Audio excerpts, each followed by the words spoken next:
Nyiricubahiro umukuru w'igihugu cy'u Burundi akaba n'umukuru w'ubumwe bwa Afrika General Major Ndayishimiye Evariste ahejeje kwakira intumwa idasanzwe y'ubumwe bwa Buraya mu biyaga binini.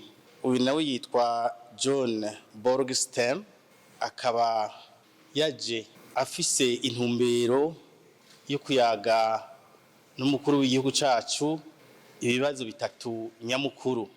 Muri ivyo bibazo harimwo ikibazo kijanye n'umutekano muri rusange muri Afrika, mugabo bakaba bavuganye hanini ikibazo kiri ngaha muri aka karere kacu biyaga binini, ikibazo kijanye n'intambara iri mu gihugu giharanira intwaro rusangi ca Kongo. Muri ico kibazo kijanye n'ingorane ziri mu gihugu kibanyi ca Kongo, barabiye hamwe ibimaze kurangurwa, basanze hari utwigoro twinshi twakozwe, hanyuma barashima ibimaze kurangurwa, bongera bararaba mbere n'ingene ibikorwa vyotera bija imbere kugira ngo igihugu ca Kongo gishobore kuronka amahoro arama mu buryo bunyaruka. Ikibazo ca kabiri bihweje n'ikibazo kijanye n'umugera wa Ebola uri muri ico gihugu nyene, barabiye hamwe ibimaze gukorwa, ingene botera baje imbere kugira ngo ico kiza kimaze kugira imizi muri ako karere, kandi aho bigoreye nuko ico kiza kiri ahariko harabera imigwano.